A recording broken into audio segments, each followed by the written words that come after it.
For years, Tim Ballard has been championed as a modern-day superhero.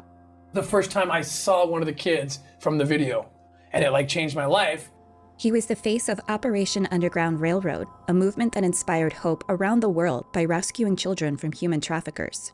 However, Ballard's crusade to save innocent lives has always hidden a darker secret. Oh, I think he's a pathological liar. Beneath the accolades and the applause, a dark storm has been brewing. I mean, I can't find a time that he's told the truth about anything. Shocking allegations of sexual misconduct have surfaced, casting a shadow over his once unquestioned reputation. I am host Sarah James McLaughlin, and in this new season of The Opportunist, we explore the rise and the fall of Tim Ballard. Join us this October for Tim Ballard, Unmasking a Hero. Subscribe to a new season of The Opportunist now, wherever you get your podcasts.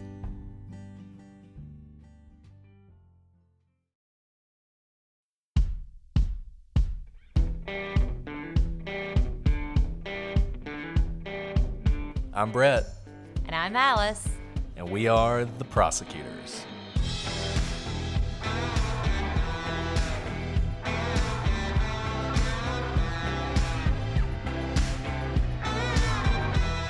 Today on The Prosecutors, a woman vanishes into the Florida night. The only clue? Red nail polish on a severed finger.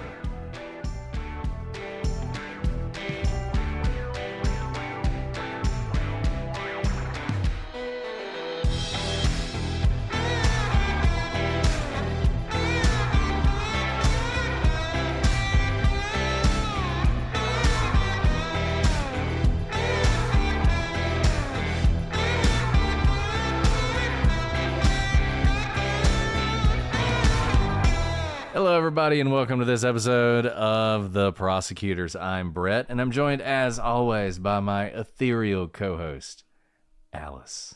Oh, good word, especially for this case. And by the time you hear that, you may be like, ethereal, it's like Thanksgiving. What are you talking about? But we're recording this in the middle of October, and even though you're done with the October episodes, we're not. So I'm still in the spooky. That's whatever. A very good Halloween word. And that is a perfect descriptor for this case. You think a fingernail with nail polish on it is ethereal or creepy. That's not the only strange fact in this case. When you disappear with nothing but a finger left behind, I mean, that's the stuff of nightmares. You know, this is one of those cases that always makes me, all of you out there who don't listen to the October episodes, because they're too creepy for you. It's like, this here is real life, and it's really creepy. And presumably you're all going to listen to it. Not that I'm, bitter about it. You bitter about Halloween? Never. Never. But Alice is right. This is a case that is befuddling. It is tragic. It is bizarre. And it is one that could be solved. I'm hoping that maybe if somebody hears the right thing, they'll figure something out about this case. This is the case of the disappearance of Diane Augat. And I do want to say, sometimes people ask us, why do you hate Reddit so much? And it's not that I hate Reddit. I just hate parts of Reddit. I hate the bullying parts of Reddit. But there's some great subreddits out there. One of them is, I think it's like Unresolved Mysteries. It's not Unsolved Mysteries, because that would be, whatever. It's like Unresolved Mysteries or something.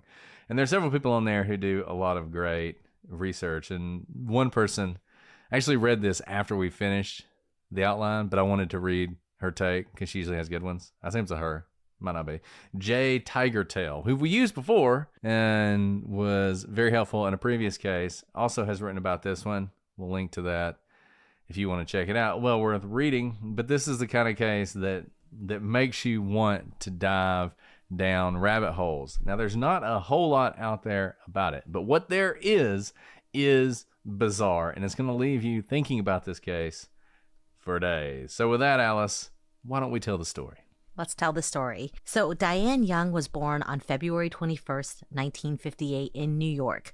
But despite being raised in New York, she and her entire family relocated to Florida, where she would spend the rest of her life. In the late 1970s, Diane married Frederick Augat, and the two seemed to have a really happy marriage in the beginning. They had 3 children together. Diane stayed at home taking care of the kids.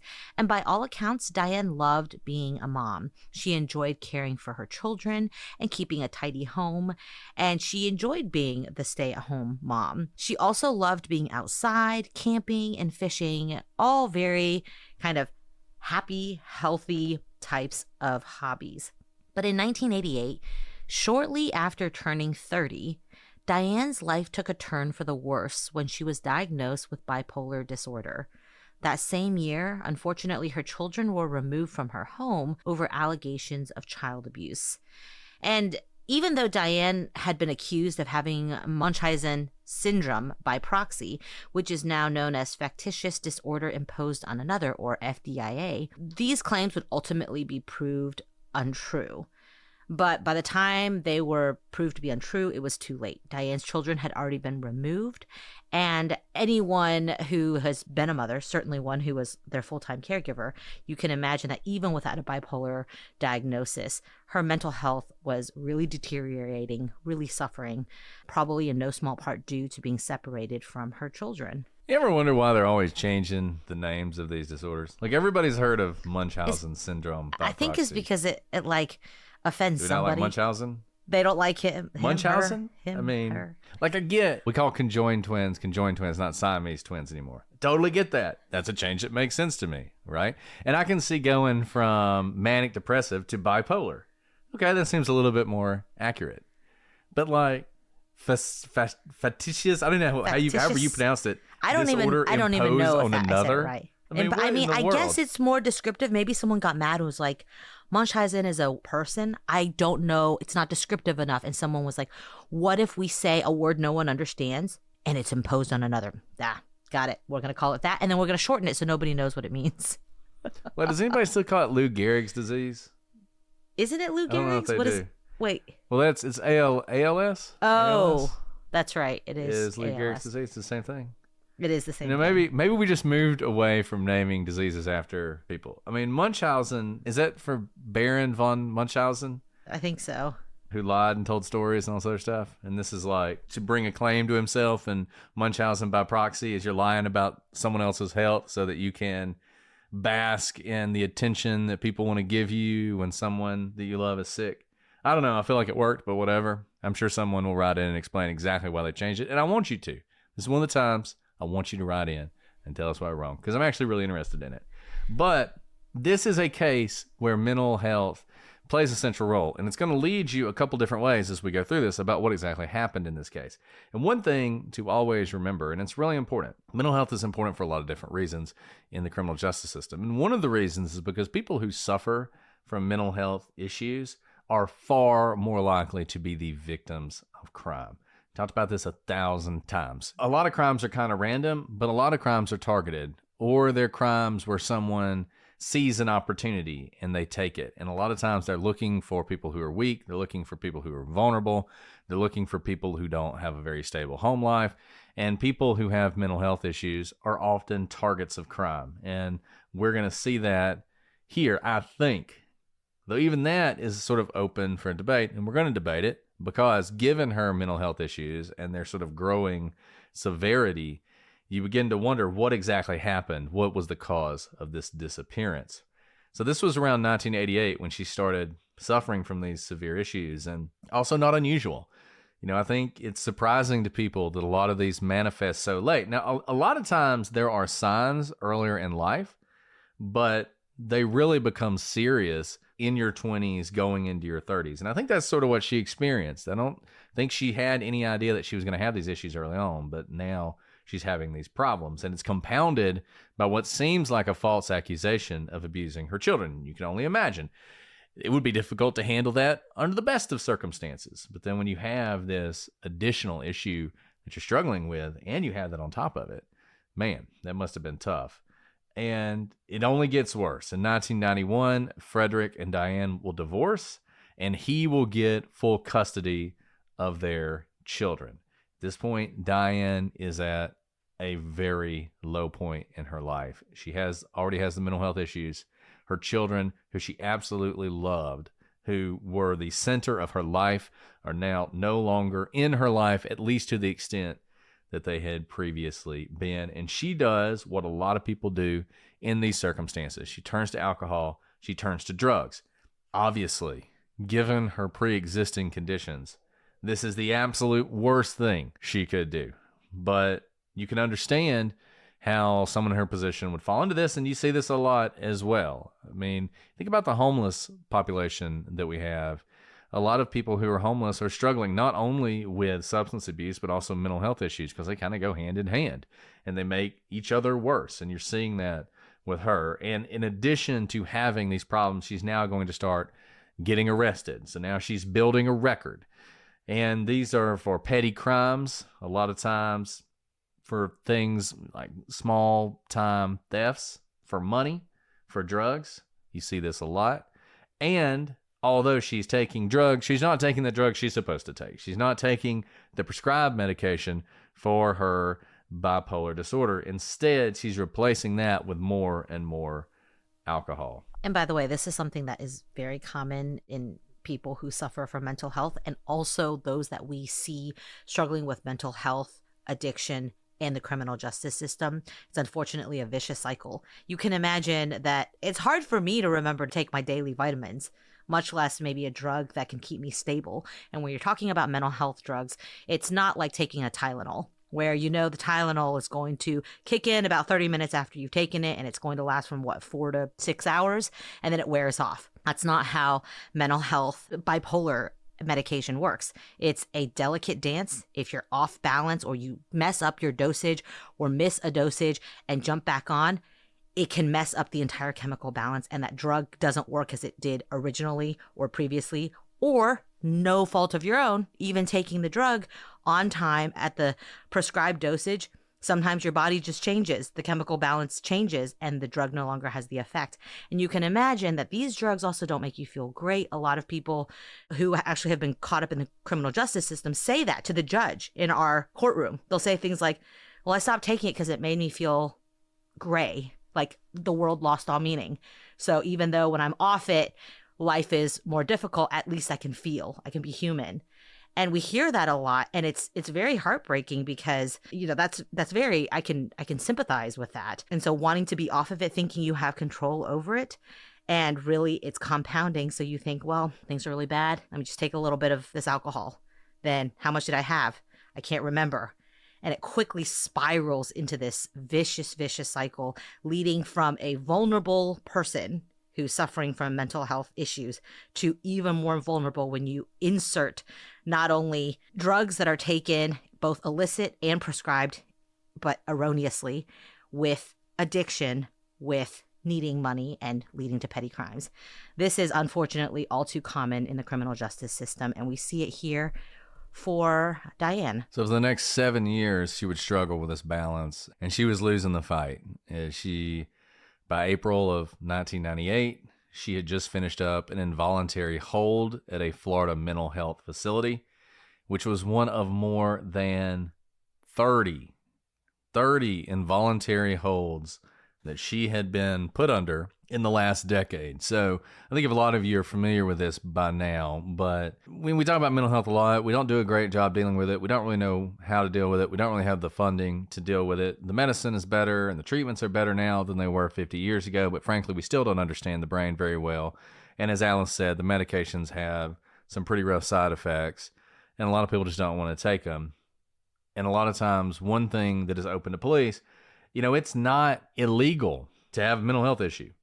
It's not illegal to be, potentially harmful to yourself. But we've given police and the justice system the ability to say to someone who's in the grip of some sort of mental health break, we are going to put a hold on you, put you in a facility against your will. That's why it's involuntary. We can do that for a certain period of time for your own good and for your own protection and to protect the rest of the community, even though we don't necessarily have a criminal charge we could put on you. Or maybe even if we do, we'd rather not, because we understand that what you're doing is a result of this mental health issue. And so that's something that can be used on people, and it had been used on Diane a lot. The problem with it is, as in Diane's case, this is not really treatment. This is not really we're going to figure out what's wrong with you and we're going to fix you. It's let's take you temporarily, try and get you restabilized. And then once you're restabilized, we'll put you back on the street. Good luck. And that's how it goes. And you can see this with her, just repeated over and over and over again. She's going in for these involuntary holds over all this time. And in this last hold, which had ended in early April, she had been confirmed once again not to be taking her medications, which was causing her mental health to continue to deteriorate. And everything about Diane's life is falling apart. And this was the perfect storm, exactly what needed to happen for her to vanish with, I would say, without a trace, but actually leaving a fingertip behind. This episode is brought to you by Progressive Insurance. Most of you listening right now are probably multitasking. Yep, while you're listening to us talk, you're probably also driving, cleaning, exercising, and maybe even grocery shopping. But if you're not in some kind of moving vehicle, there's something else you can be doing right now. Getting an auto quote from Progressive Insurance. It's easy and you could save money by doing it right from your phone. Drivers who save by switching to Progressive save nearly $750 on average, and auto customers qualify for an average of 7 discounts. Discounts for having multiple vehicles on your policy, being a homeowner, and more. So just like your favorite podcast, Progressive will be with you 24/7, 365 days a year. So you're protected no matter what. Multitask right now. Quote your car insurance at Progressive.com to join the over 28 million drivers who trust Progressive. Progressive Casualty Insurance Company and affiliates, national average 12-month savings of $744 by new customers surveyed who saved with Progressive between June 2022 and May 2023. Potential savings will vary. Discounts not available in all states and situations. Whew. All right, let's dive into the timeline. So we are in April of 1998, specifically April 10th. And if you listen to all those involuntary holds, 30 involuntary holds over the last 10 years, that's averaging like 3 a year. That's a lot. That's a lot. Of course, involuntary holds can be short, long, depending on your condition. But Brett's exactly right. You're not like in a good place even when you're released, because it is an involuntary hold. I have seen people get released from involuntary hold where I'm like, really? You're going to let them go? It's truly getting someone stabilized, not thriving, just stabilized enough. Usually that means that they've come out of, say, some sort of episode, but not necessarily able to take care of themselves. So even though she's recently been released from an involuntary hold, don't mistake that with having gone through, say, a sobering treatment program, for example, that walks you through the steps and gives you coping mechanisms and gives you, to like a halfway house so that you're ready to then thrive. This is truly a situation where like, we don't have enough to hold you involuntarily, so we're letting you go. And so Diane goes to be with her sister, Deborah, in Hudson, Florida.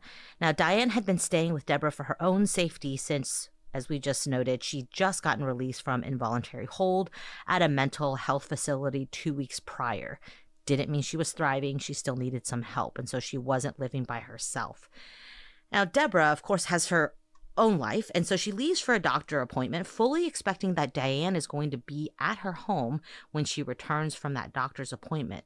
But when Deborah gets back just a little while later that day, Diane is nowhere to be found. Initially, Deborah doesn't want to jump to any conclusions because this is not the first time that Diane had left briefly without telling anyone where she was going. So Deborah decided not to overreact, and she just kind of wrote it off at first, waiting for Diane to come home. Now, unbeknownst to her family, at the time, later that same day, Diane was spotted at the Hayloft Tavern, which is, as you can imagine, a bar. Now, the bartender recalls later on to the police that Diane had come into the bar and he had served her alcohol, but he eventually cuts her off because he thinks that she's drunk. She's walking around in circles, and he just assumes that she's overserved. So, as a good bartender, as is his duty, he's like, I'm not going to serve you anymore. Because of what we know about Diane, it's possible she was drunk, but it's also possible that this had something to do with mental illness rather than consumption of alcohol. But whatever it was, she was doing something that was odd to the bartender, walking in circles. Now, What's most notable about this is that the Hayloft Tavern is not walking distance from Deborah's home. So Diane would have had to get a ride to get to the Hayloft. But Diane herself doesn't have a car that she could use, and she did not use her own car to go to the Hayloft Tavern. Which I think tells you something. How'd she probably get there? She probably hitchhiked. Which brings us back to, I feel like, every case that we talk about where somebody vanishes. You have a situation here where she's suffering. You talk about victimology and you talk about what are the risk factors in these cases. And with Diane, you have so many. You have the mental health issue. You also have the alcohol issue. And you have her doing things like hitchhiking. It's pretty clear that's what she was doing. Now, it sounds like this first time, whoever she hitchhiked with was fine. Took her to where she wanted to go and left her there. Now, we don't know that. That person could have been in the bar with her. They could have been watching her. I mean, who knows? But certainly she made it to this bar without incident. And another thing to note is we don't know if she was walking in circles because she was overserved, but she was probably in some sort of state if she left and was hitchhiking, right? Something that was kind of out of the ordinary for her. And so if she's in a state where she's like walking in circles, acting kind of concerning, she may have been acting that way to whoever picked her up or whoever came in contact with her, that they knew something was probably wrong with her and that she was vulnerable, manipulatable. They could have been a complete guardian angel and just took her where she wanted to go and left. Or they could have noticed the state she was in, stayed around, maybe stayed close by, maybe waited outside. But I will go out to say that whatever she was doing that day, it was probably obvious to those who were watching her that she was not okay. And the other possibility, and obviously we're speculating a little bit just because we don't know and we can't know, but you're trying to think about this logically. This is April 10th. She had been let out of this facility around the 1st of the month. So she'd been with her sister for a couple weeks. I'm going to go out on a limb and say that her sister, who cared a lot about her, probably did not want her to be drinking and probably did not allow her to drink when she was around. And Diane, wouldn't surprise me if she'd just been in a facility where presumably she couldn't drink. Now she's at her sister's home where presumably she can't drink. Her sister has to go to a doctor's appointment. Her sister leaves and boom, Diane's out the door. And she's hitchhiking and she's going to a bar. And now she's drinking. And whether she's going through some sort of episode or not, it's hard to say. She may very well be. We know she's not taking her medication very religiously. But I think whatever the case, I do think she definitely was drinking. We know that. We don't know how drunk she was. We just know that at some point the bartender decided to stop serving her because she was acting so bizarrely. But she was definitely drinking. So you have a situation where she's been drinking. She may be under some sort of mental health issue. And all this is going on while she's by herself in this vulnerable situation. So her sister is waiting for Diane to come home. It's not as if Diane disappearing for some period of time is unusual. She gives it till the next morning. When she does not come home by the next day, April 11th, at this point, she is concerned. She calls their mother to make sure that she's not there and also to fill her in on the situation. She then calls the Pasco County Sheriff's Department and reported Diane missing. Diane was known to local law enforcement. They understood the problems that Diane had, so they don't do what you see so many other times. They actually start looking for her immediately. This is not she's a grown woman, she can do whatever she wants, or wait 24 hours. No, they're like, we get it. We'll start looking for her. Now, do they think this is going to become anything major? Probably not. They probably assume they're going to find her in a gutter somewhere or in a hospital or wandering down the road, something like that. But they are going to work trying to locate her. So a couple days later, time has passed and no one has found Diane. Then her mother, Mildred, comes home to a strange message on her phone. And, the thing about this case, there's several things about it that are so striking. Alice mentioned this earlier. There are just spooky things that happen in this case. And this is the first one. There's a message on her phone. We do not have it. We have not heard it. I believe it is still with the police, but we know what it says. She hits play and instantly recognizes the voice as Diane's. But Diane is not talking to her mother. She's not asking for her mother. In fact, the contents of the message are far more haunting than that. She hears Diane say, "Help, let me out." Then she hears a scuffling sound and then, "Hey, give me that." And then the call is abruptly ended. And this is particularly haunting because we're not getting this call the day that she leaves Deborah's house. This is like several days later. So what was happening in the interim? Had she been with this person this whole time? Or had she managed to be okay, but on her own, maybe wandering about for several days, and then finally on day 4 or so, she is accosted by someone meaning her ill will. It's also, mind-boggling what's exactly happening here. And she was of the frame of mind to call her mother, which was good, but how did she have access to call her mother? I don't think there were cell phones then. It was not a cell phone. It was not a cell phone. There were cell phones. There were cell phones. Saved by the Bell was deep still dive going into on. the history of cell phones. But it wasn't a cell phone that she used. And we know that for a fact because Mildred had caller ID. So she calls back the number immediately, but no one picks up. According to the caller ID, the call came from Starlight. She had no idea what Starlight was. The police would eventually look into this to see whether or not there was a business or a person named Starlight. There are Starlights in Florida, but none in her town.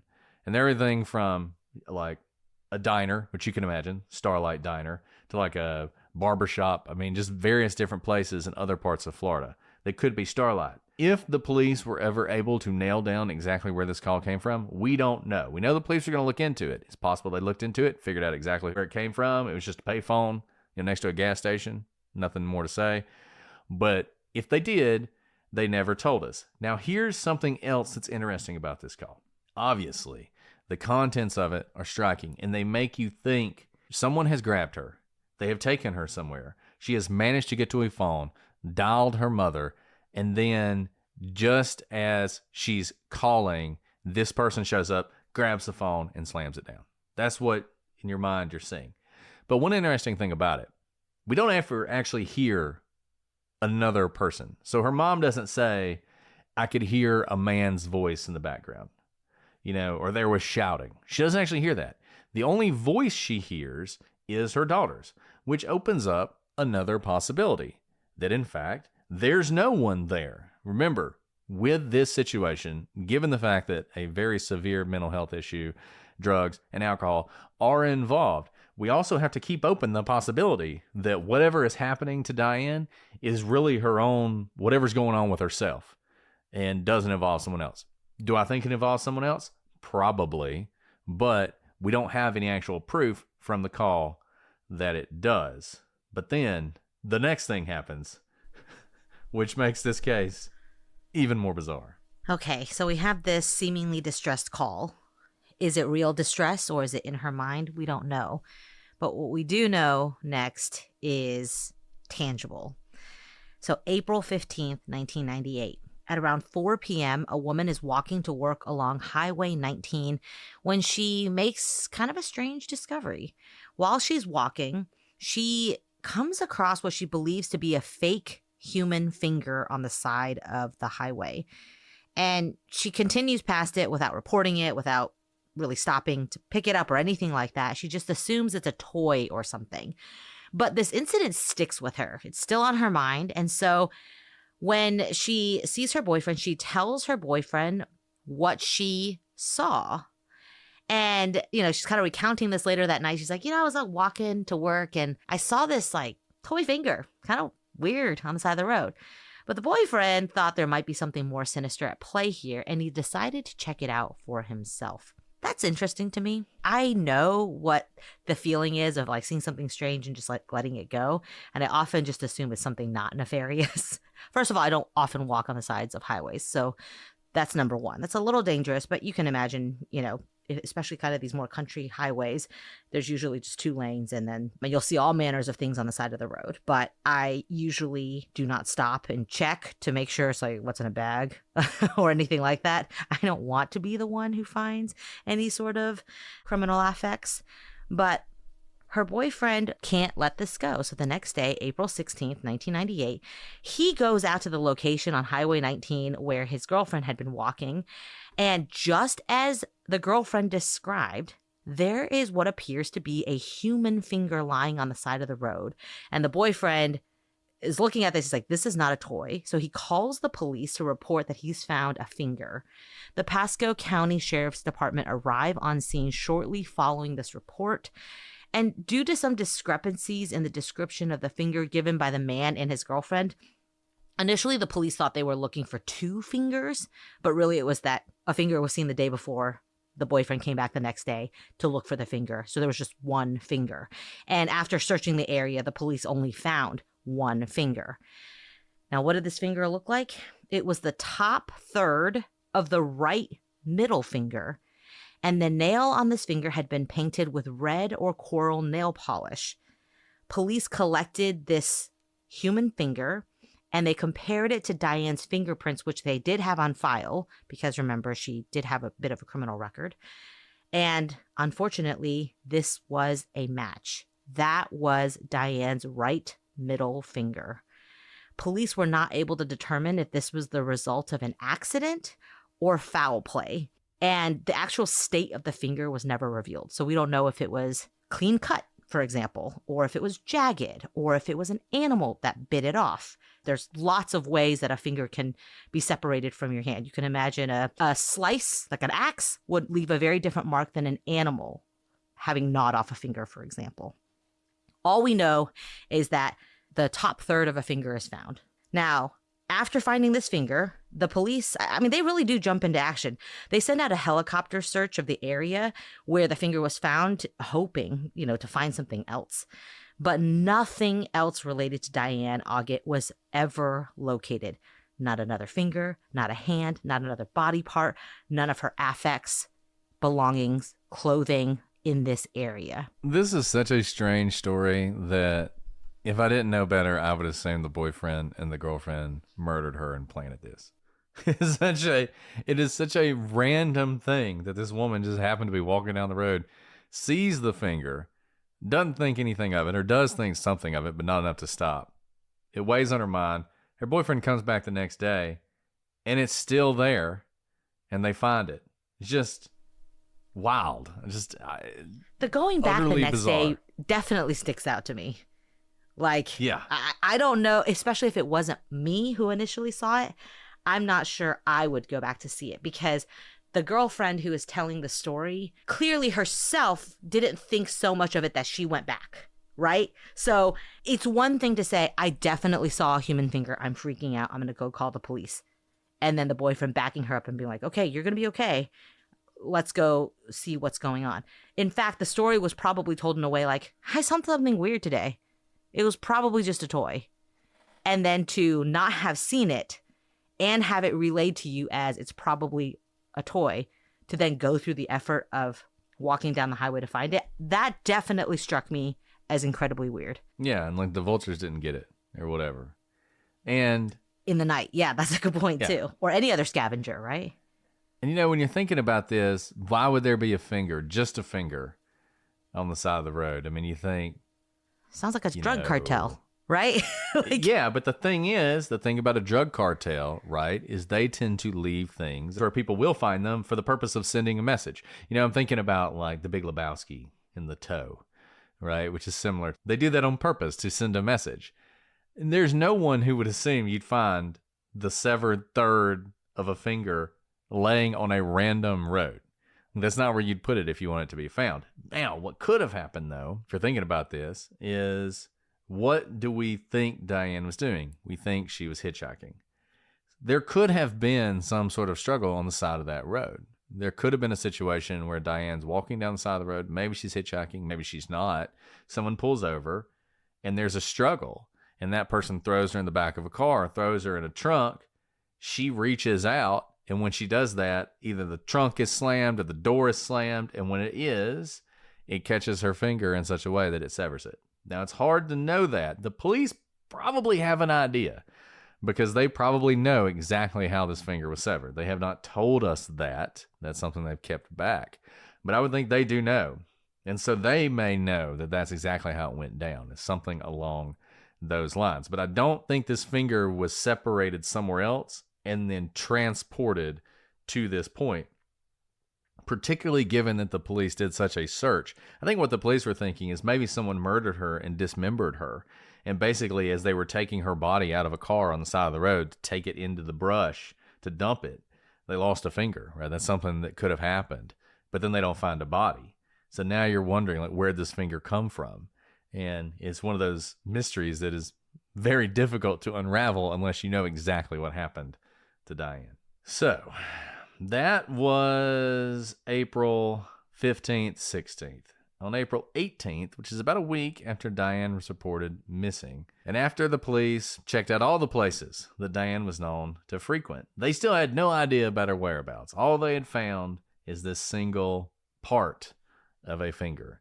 Now, she didn't have a car at the time, so she couldn't have disappeared on her own, or at least it didn't seem likely. Could she have gotten on a bus? Absolutely. Amtrak? Sure. Didn't have a whole lot of money, and once again, we have the fingertip issue. And she's having these mental health issues, so they think that it's possible she could have been kidnapped, or she could have gone willingly with someone who had ill intent. So they decide, we are going to enlist the help of the media to raise awareness. They start putting out the story about Diane, and on the same day that the story broke across the news, Diane's sister, Deborah, it's the sister this time, not the mom, receives an interesting phone call from the manager of a convenience store about 30 minutes away in Odessa, Florida. Can I just say, this community is on top of it, because you're thinking 30 minutes away? What is happening? So Diane actually lived in Odessa when she was living on her own. But remember, at this time, because she was kind of still in a vulnerable state, she was living in Hudson with her sister 30 minutes away. So the manager, Patricia Splendorio, was checking an outdoor freezer of the convenience store when she made an interesting discovery. I know what you're thinking. Another finger? That's exactly what I thought when I first looked into this case. I was like, oh, this no. one on ice. We're gonna find more, digits in a freezer. No. Actually, if possible, even stranger. A laundry bag filled with neatly folded clothing. Freezers are not typically where you put neatly folded clothing, so I'll just go out there and say that. And also the fact that it's neatly folded rather than, say, in disarray is also another interesting thing. So the manager was familiar with Diane because Diane actually went to this convenience store a good bit when she lived at home in Odessa.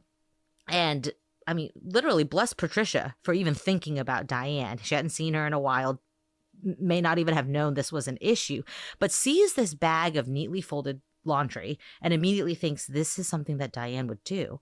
So when she finds the bag of laundry, she thinks of Diane and calls Diane's sister, Deborah, to let her know just in case something has happened or this is out of the ordinary. Maybe something is wrong with Diane. Deborah goes down to this convenience store and she's able to confirm that the clothing in that laundry bag was in fact Diane's. And she knew this because Deborah had purchased some of the items in that bag for Diane. Sisters are great, by the way. I grew up with brothers. I can't imagine I would be missing. I've thought about this. I've even asked my brothers this. I was like, if I went missing today, what was I wearing? 100% of the time, they cannot remember. Thank goodness for sisters. Deborah's like, no, these are Diane's clothes. I know it for a fact. Now, the police were informed of this discovery, but it doesn't appear that they're able to determine when the clothing was put there or by whom. If you know Diane, sometimes she does strange things. And because Patricia said that she last checked this outdoor freezer 3 weeks prior to her discovering these clothes, it's possible that these clothes could have been in there as long as 3 weeks. Could have been in there for 1 hour, could have been 3 weeks. And if it was 3 weeks, then that would be before Diane even went missing.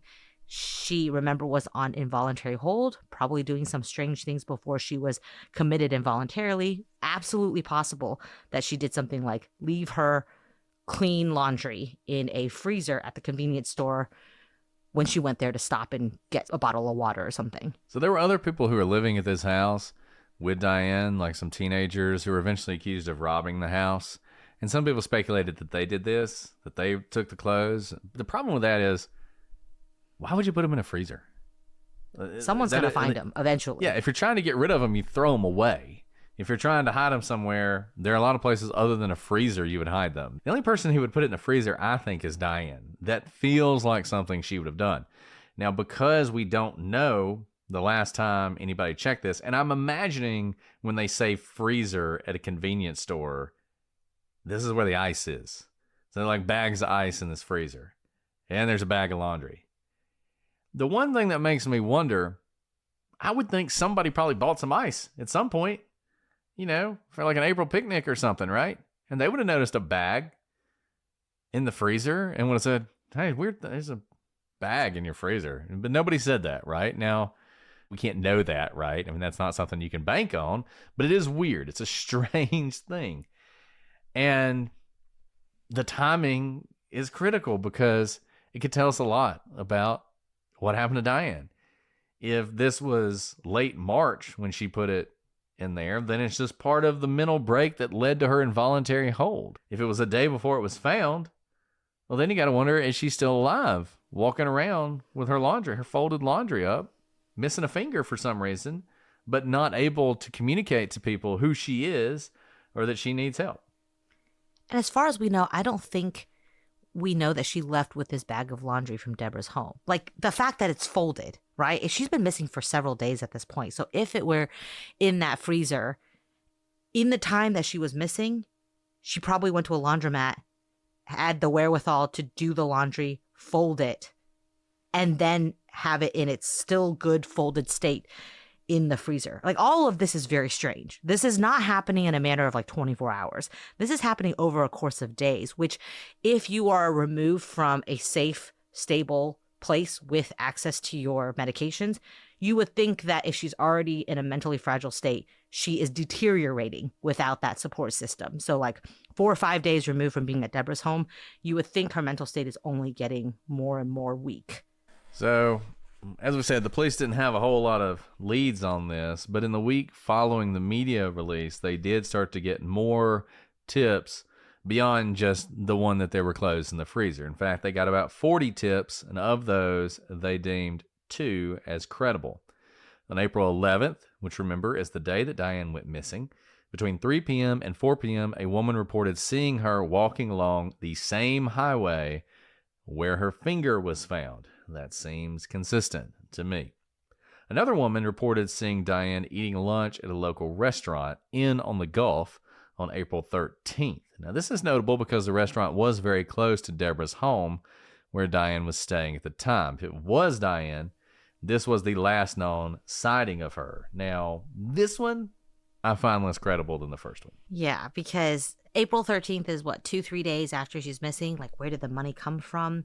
Eating lunch seems like a very regular thing to do, that you would need kind of money and the ability to order, but you would think maybe 2 or 3 days removed from a safe, stable situation, you're not quite in the situation where you can sit down and order food. Even the April 11th, I completely can see Diane on this highway, but note that the finger isn't found until like 4 days later. So if at that time, and it's possible she's been roaming this highway for days, but that's the only sighting of her on that. So you would think that people typically drive on the same roads over and over. So if you see the same woman, I see the same woman actually, who does not appear to have a home, walk on the highway on my way to drop off my kid every single day. I know exactly when she is because I actually watch out for the intersection she's always walking past because she doesn't look at the lights, ready to slow down when I see her. So I notice that she walks there every day. We have the one sighting on April 11th, but the finger found 4 days later. And this is springtime, so it's relatively warm, meaning there are scavengers out. So if she were on that road on April 11th and didn't go back another time, you would think that the finger ended up there on April 11th and was there for 4 days, relatively undisturbed. I'm not saying it's not decomposed because we don't know the state of the finger, but that an animal didn't come by and grab it. Funny story. I'm terrified of all corpses. There was a dead chipmunk on my porch, and I looked out my window because I heard it hit my window, and it just like kaput. It was done. And I was like, oh my gosh, I'm gonna have to clean up this chipmunk before my kids like go out there because they're definitely gonna try to make it a pet. And I went to go get a trash bag, and by the time I came back, a hawk had taken it away. like minutes, right? Like the hawk had taken this chipmunk away. I would expect something like that to have happened if the finger were there for 4 days. The finger is weird. I mean, I would expect that to happen if the finger was there for an hour. Yeah. Or overnight. I mean, like I said, I assume and hope the police took a good look at those people. I don't know why they would do that if they were involved, and I'm not accusing them of being involved in any way. But it's really weird. I mean, just the strangest coincidence, though not the last coincidence in this case. I mean, we've got this situation already where somebody randomly finds a finger. Then somebody randomly finds the clothes in a freezer. But that is not the last strange thing that happens in this case. Guys, if you're like me, if you don't get good sleep, you're not going to have a good day. There is nothing worse than feeling tired, having no energy, and then not being able to go to sleep. And it's the kind of thing that will affect you. It will put challenges in front of you that you don't want to have. And you're just thinking, man, I just want a good night's sleep. And that's why I'm so excited to talk about Beam's Dream Powder, a science-backed, healthy hot cocoa for sleep. You heard that right. Hot cocoa for sleep. And this product will single-handedly change the way you sleep. It's a bedtime essential so decadent and totally guilt-free. It's available in delicious flavors like sea salt caramel, brownie batter, vanilla chai, and the Beam Dream Powder original flavor, cinnamon cocoa. Each serving is only 15 calories and has 0 grams of sugar. I can say this with confidence. You will have better sleep, and it has never tasted better. Other sleep aids can cause next day grogginess, but Dream contains a powerful all-natural blend of reishi, magnesium, L-theanine, apigenin, and melatonin to help you fall asleep, stay asleep, and wake up refreshed. Beam Dream is easy to add to your nighttime routine. Just mix Dream into hot water or milk, froth, and enjoy before bed. And guys, it's the holidays. Not only are there a million things to do, but there's a lot of overindulging too. You're eating these giant meals, holiday parties. It also can make it harder to sleep, and that's why there's no better time than now to try Beam Dream. And in fact, right now, the Cyber Monday sale is on. There's never been a better time to finally try Dream. Shop their Cyber Monday sale and get up to 50% off when you visit shopbeam.com/prosecutors. To try Dream for the lowest price of the year, head over to shopbeam.com, BEAM.com/prosecutors for up to 50% off. That's shopbeam.com/prosecutors for up to 50% off. Fast forward, November 25th, 2000. The police did another media blitz on Diane, and shortly thereafter, on November 25th at around 4 p.m., a woman named Terry Wilson walked into a Circle K convenience store in Hudson, Florida. Remember, Hudson is where Deborah lives. While there, Terry noticed this clear Ziploc bag laying on the lottery counter that was filled with cosmetics and toiletries. We're talking a year and a half later. Now, Terry picks up this Ziploc bag, and she noticed a name written in black Sharpie on the front, Diane. Coincidentally, Terry happened to be dating Diane's brother, and so because of that connection, when she saw Diane written on this cosmetic or the plastic bag with cosmetics in it, she immediately thinks of Diane Augat. And so Mildred, Diane's mom, comes to look at this bag, and she confirms that they're exactly the type of makeup that Diane wore. Black eyeliner, Taboo perfume, and bright pink lipstick. More interestingly, there was a generic brand of toothpaste in the bag that was the same brand that the mental health institution Diane was at before her disappearance gave to patients. Okay, this is beyond weird. This is not the next day after she's missing or the week after or the month after. We're talking a year and a half after she goes missing. There is this bag, which if it's just sitting on the lottery counter, the thought is someone came in with this bag and left it behind by accident, right? While they were shopping. Like this is their purse or their method of carrying their things. And They put it down to get a pack of gum or a pack of cigarettes, and they walked out without it. And you would think it was recently put there because the convenience store typically cleans up, or someone would have picked it up at some point to take it. Just be like, oh, cool, free bag of stuff. And the other thing is it's a Ziploc bag. So if it were from a year and a half ago, you would think it's pretty tattered or wouldn't work anymore, and probably hasn't been sitting on that counter for a year and a half. All to lead to is that bag probably was put there right before it was discovered, or soon before it was discovered. And I would have said it was wishful thinking had it not been for that generic toothpaste, because that toothpaste is really strange. Everything else, maybe someone else also has the taboo perfume and had the black eyeliner, and you miss your daughter and you're trying to grasp and say, yeah, this is Diane's stuff. But that generic toothpaste that was from the place where she would have been is really interesting. This is like through the looking glass, we live in a simulation type of stuff at this point. I mean, not just the fact that they found the bag, but that it was somebody connected to her who found the bag. More than a year later, this happens. And look, that bag hadn't been there long. If the people who worked in the store saw a bag of cosmetics sitting on the lottery stand, or somebody who came in to do the lottery noticed it there and said something about it, they would have thrown it away or put it behind the counter to see if somebody comes back for it. It had not been there very long at all. And this person just so happens to walk in, and it's like, what is going on here? It's like the Twilight Zone. And I think this leads to maybe a couple different theories of what's happening here. One of them is sort of the thing that I think a lot of people who have someone in their family missing, they hold on to hope to a lot of times. And you see this in a lot of these cases, which is we do have a lot of homeless people in this country, in cities around this country, who are in many ways invisible. We don't know who they are. Many of them may not know who they are. We're not keeping track of who they are. They just sort of vanish into this mass of humanity. And I think one thing, if you're the family, you have to wonder, is Diane out there alive somewhere?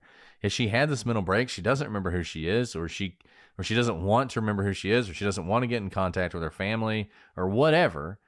You know, has she somehow been sex trafficked or something, and she's still in the community near where they all live. They just don't know where she is, and they can't find her. And like Alice said, she happened to walk into that convenience store right before this woman who's dating her brother or her cousin or whatever, and accidentally leaves her bag. The other option is that whoever did this to Diane, this is like a taunting thing almost. Like they know that this is back in the media, and they've got this thing that they kept after they murdered Diane, and they decide, I'm going to leave this somewhere where somebody finds it. Now, the chances that anybody would find it who would think anything of it other than, well, this is trash, I'm going to throw it in the trash, are minuscule. Unless you almost think, does that person somehow know Terry, know that she's connected to Diane's brother, see an opportunity to do this in such a way that Terry would find it? I mean, there's no indication whatsoever that the family's involved in this in any way. And if they were, this is a bizarre hoax to put together. Is the family. So like the past that your mind travels when you think about this is just utterly bizarre. I've never seen anything like this. I mean, this case is not one that's incredibly well known or incredibly well covered, and I have no idea because it is so strange. It's kind of like, but completely not like, Aisha Degree's backpack being wrapped in plastic found many years later, except this is put there to be found. Right? And the most like rational thing is that Diane was holding it and she put it down, except that no one has seen Diane, and Diane probably is not okay a year and a half later, which makes me think that someone has this from back in the day. And part of the reason I think that is toothpaste. Of course, you may not be brushing your teeth every day if you're in the midst of like a mental episode, but toothpaste doesn't typically last you for a year and a half. I'm thinking about like a travel toothpaste, right? Like a little small guy that maybe if you used it every day for a week, that'd be it. And we're talking about a year and a half later, which leads me to believe that we have no record of her going back to that mental health institution. They would know if she went back. And so that tube, if it belongs to Diane, would have come from a year and a half earlier. suggesting that this bag may not have been used or touched since she disappeared. To make this even stranger, this store was located in the Viva Villas neighborhood, and this was a place where Diane was known to frequent. In fact, it was a place where only a few months prior to her disappearance, she had been picked up by the police in a manic state. So this was a place she knew. It was a place she frequented. It was a place where 2 years before, finding some of her belongings would have made perfect sense, but not at this point. But once again, it makes you wonder, was this really Diane? Now, this seems like a hopeful lead. I know what you're all thinking out there. Well, maybe they had cameras. It was 2000. The television cameras in 2000 and convenience stores, might as well have been from 1910. I mean, they're pretty bad now. It's like I can look at the surface of Mars on my cell phone, but man, if I want to see a television camera in a convenience store, it's like I might as well be trying to look at the Titanic underwater or something. So if they had them, they weren't very helpful. The lead went nowhere. The police never confirmed that this was Diane's bag with her stuff in it, though her family is convinced it is. And they've never said if they were able to identify who left it there, if they have any camera footage of that person. Certainly they've never said that it was Diane herself. So despite this seemingly hopeful lead, yet again, nothing.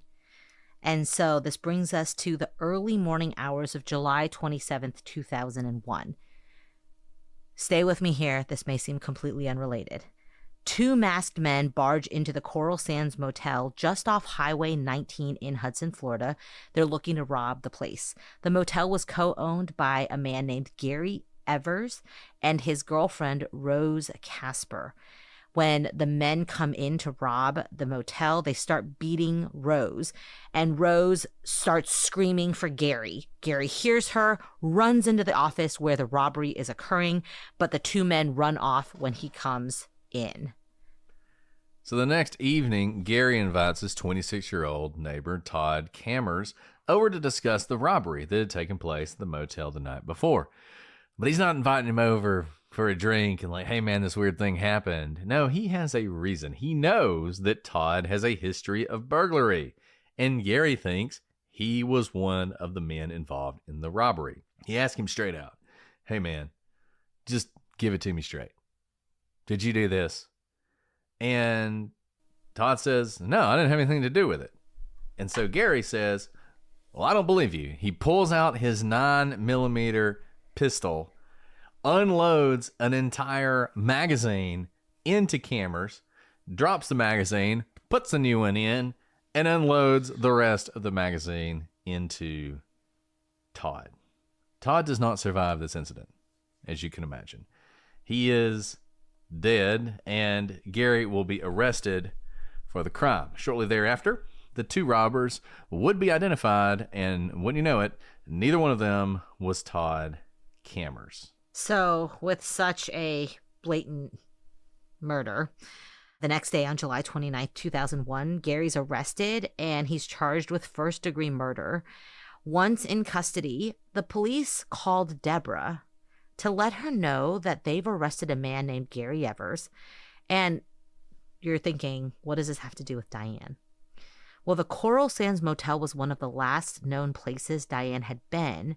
Additionally, it was only a block from where her fingertip was found.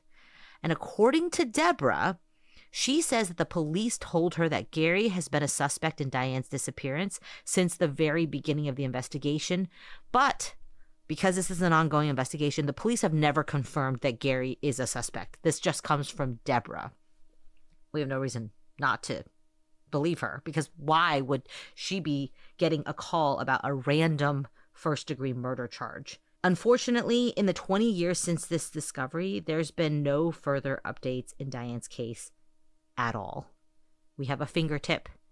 We have a Ziploc bag with a couple cosmetics that Diane is known to use, and a toothpaste from a mental institution she had been at, and that's basically it. Yeah, it's been 23 years with nothing.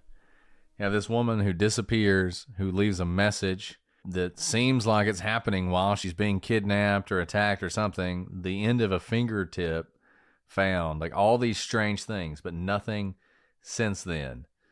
And that brings us to our theories. And the first one we just touched on, and that's Gary Evers. Now, Gary is the only person that we know of who was ever considered a suspect in Diane's disappearance. Now, the police have never revealed why they thought that, other than the proximity. Other than she was known to frequent that hotel. He was the person who owned it. The fingertip was found close by. And Gary apparently has some issues, as we said. I mean, he would be convicted of first-degree murder. He would be sentenced to life in prison. He died in 2012 while serving that sentence. Now, he never admitted to having anything to do with Diane's disappearance. Interestingly, before he murdered Todd, he had no criminal record. So if he'd committed any other crimes, he'd never been found out and he'd never been convicted of them. I would just tell you, I don't think, and I could be wrong, but shooting a guy 24 times or whatever, depending on the size of the magazine, that's a pretty brutal first crime. And you can think, well, it was heated passion. It was the next day. I mean, he'd had some time to cool off between when the event happened and when he did this.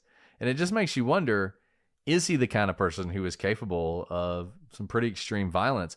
And you got to remember, it's pure speculation about what happened that night, but if Diane was in sort of a heightened state or a manic state, or she was behaving bizarrely, you know, and something does happen, you could imagine Gary has to deal with it. For instance, he's driving to the hotel and he hits her with his car. You know, something like that happens and somehow her finger's severed, right? I mean, you could imagine things happening that would lead to him having to do something with this. And I've just got to say this. I feel like the police would not call him a suspect solely based on the proximity. I feel like they've got more there.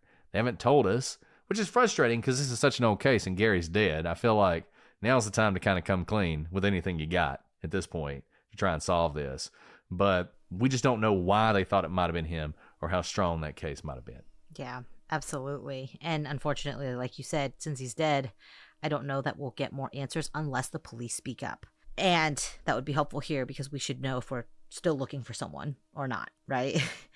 Now, another theory is that this is possible that Diane's case is one of a string of disappearances and murders over a 7-year span in an area where a serial killer was on the loose.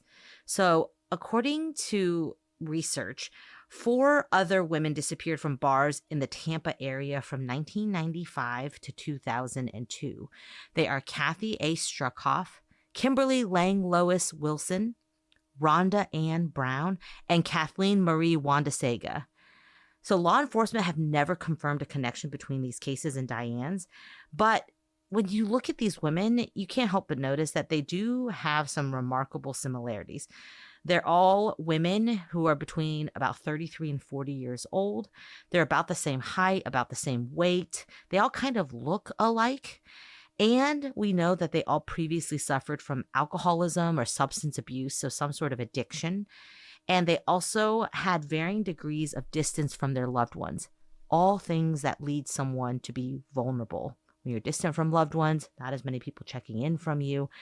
So it's very possible that these are just vulnerable women. And there are a lot of bad people out there, and people take advantage of vulnerable people. But you also have to think, is it possible that you can make someone disappear with just a fingertip left behind and with no trace because you've done this before, that you're able to get away with it? So other than the fact that there may be some other women like this, we just don't have enough to know whether Diane was the victim of a serial killer. And look, Diane would be the kind of person that you would imagine a serial killer targeting. As we've said, she's vulnerable. She's easy prey for a hunter. You could imagine that happening. I'm always skeptical of serial killers, even though serial killers murder people. That's what they do. So certainly there are people who are murdered by serial killers. Some of them are unsolved murders, were serial killers. But serial killer is always an option in these cases. It's always something people point to. And without any real evidence, you know, it's not like we found her body and she was murdered in the same way as these other women, right? I mean, that would be a little bit more of a connection. It's just pure speculation. Is it possible? Sure. Is there any reason to think it happened other than the fact it's possible and that these women had some similarities to her? I don't know. And the thing is, the similarities, why are they similarities? because they are the things in victimology that a vulnerable victim who's going to be targeted by a serial killer tend to have. And Diane has those things, which is probably why she ended up being a victim of crime, because she had those things. But was it a serial killer, or was it a one-off, or was it somebody like Gary? That, I think, unless we find a body, we're not going to know. And that brings us to our last possibility, one that I think is more likely in this case than maybe any disappearance we have done, and that is that Diane disappeared on her own. Now, look, this is not a she decided to go open a bar on a beach in Mexico and she's living her best life type disappearance, which is what everybody always thinks happens in all these cases, right? It's not that kind of thing. But as I said earlier, is it possible that Diane sort of disappeared into the homeless population after she had a pretty serious mental health issue? Yes. Would it be strange if she was in that area for all this time and her family never found her? She never got picked up by the cops. She never was on anybody's radar? Absolutely. And that's really the thing that cuts most against this theory. It's just hard to believe that she would not have come into contact with authorities at some point and been identified as Diane. But I don't think it is a possibility you can rule out entirely, despite all of the strange things that happened in this case. And frankly, maybe because of how strange this case is, this is a theory that has some potential, though not a ton. And so this case has been pending for a very long time. And you'll see that because she was known in this area, I really do. I give kudos to this area, the convenience store lady back in Odessa. If they had nothing to do with it, the girlfriend or boyfriend who found the finger, if they hadn't found that finger, we would have absolutely no indication that Diane was there. But that finger, I think, probably gives us a clue that she met with some ill will at some point. But will this case ever be solved after so many years? So I do think there's hope that this case can be solved. There's potentially more evidence out there. I think the police know more. Maybe they're waiting to connect the dots. Maybe they have their eyes on someone else and they just don't have enough to move on, so they don't want to jeopardize it. I don't know what it is. But if Diane's out there, alive or dead, there's a body, right? If she's dead, there's still a possibility that she can be found. And if you find a body, you can just find out a lot more about what caused their death, maybe what happened there. Did she die 23 years ago, or did she live in that homeless population for the last 20 years and died from natural causes more recently? But there's also hope that someone knows something and will provide a tip that will lead investigators to crack the case. Like, why is Gary Evers on the suspect list? He has a girlfriend. He co-owns that motel with someone. Is someone else there a potential suspect? Does someone know something that led the police to put him on that suspect list? What we do know is, if you know anything, please reach out to law enforcement. Diane Augat is a Caucasian female with dark blonde hair and blue eyes. And she may have used the last name Augat, or she may have used her maiden name Young. Her fingernails were painted coral colored at the time of her disappearance, and her ears are pierced. She has a scar on her abdomen, and she has tattoos on her back and right shoulder. If Diane were still alive today, she would be 66 years old. If you have any information regarding Diane's case, please contact the Pasco County Sheriff's Office at 800-854-2862. That's 800-854-2862. And look, this is a case, like I said, it's not as well covered as you would think it would be, given the bizarre facts. Maybe because it's older. If this had happened a few years ago, I bet it would be one that the true crime community would be all over. But that doesn't mean there are no resources out there. If you want to follow up, we'll put some on the website. Crime Junkie did an episode on this. A really great resource. I'm not sure how familiar you guys are with is the Unresolved website, unresolved.me.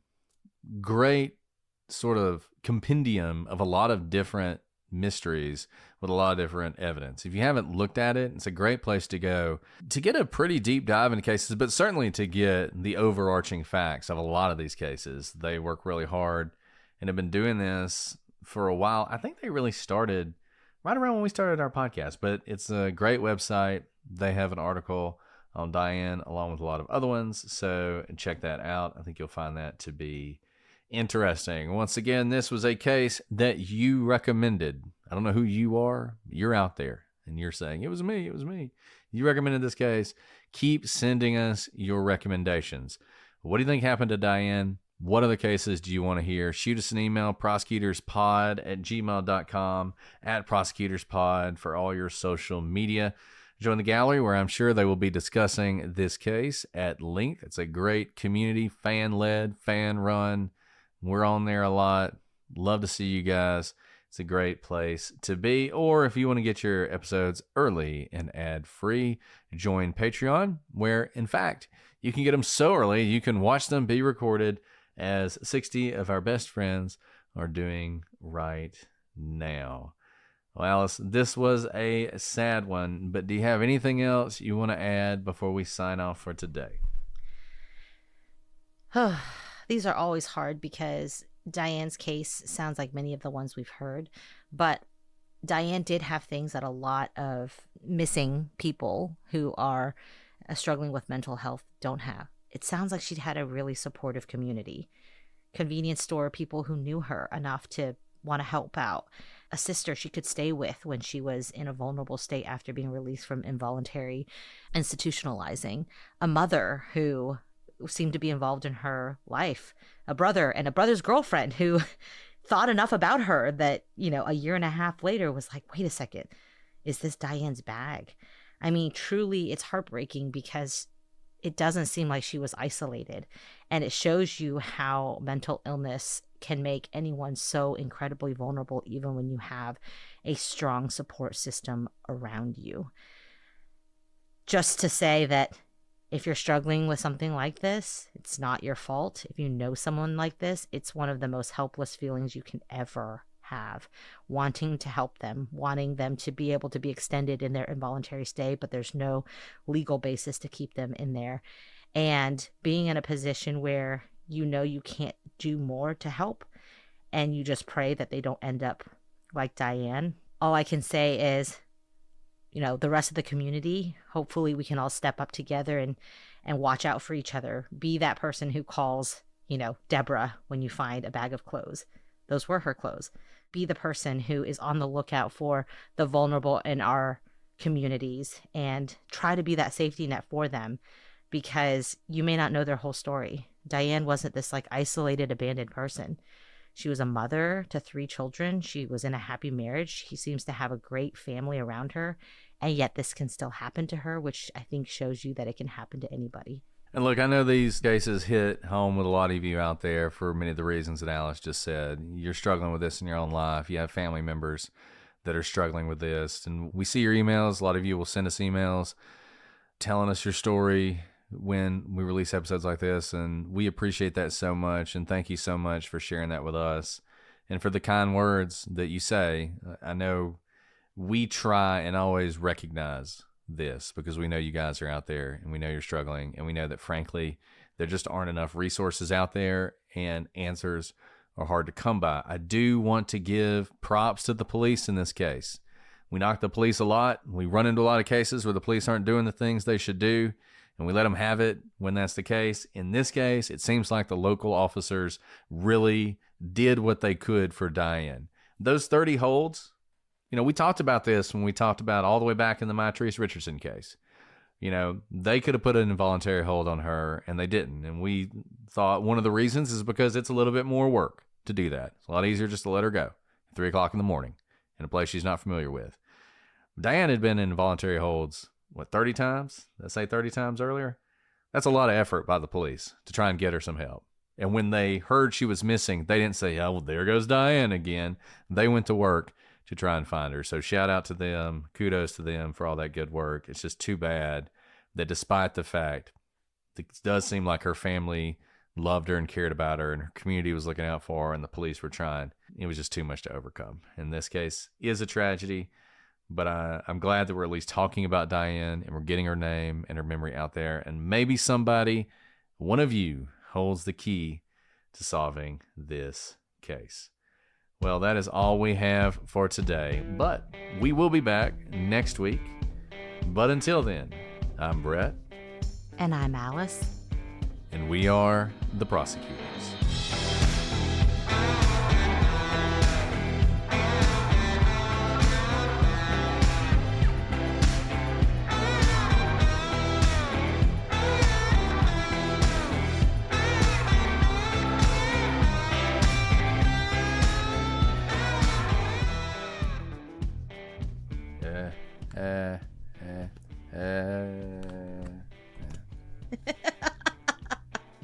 How goes it?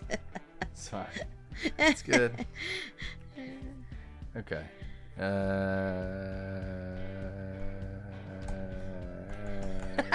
Are you just trying to sing? Is that... we can give you space to sing if that's what you need. Okay. All right, I got it on. Do we need to start recording again? No, I just, it was only coming out of one headphone, so I was getting it. Oh.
We went to the homecoming parade tonight. It was really cute. Oh, yeah? Yeah. It's like... I'm sure it was It amazing. felt so like Friday Night Lights, like the show. It was so sweet. Because I haven't been to one. Like, it's like high school football, so it's like very unproduced, which is good.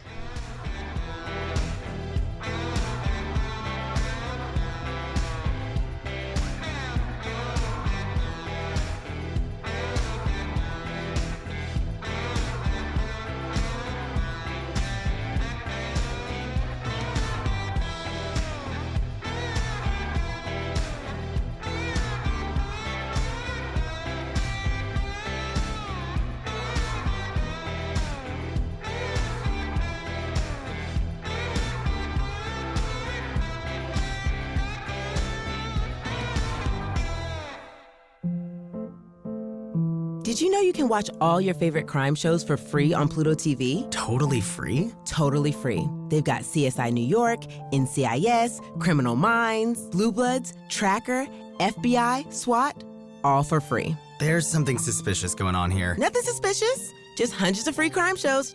On Pluto TV, crime never pays, and neither do I. Pluto TV. Stream now, pay never.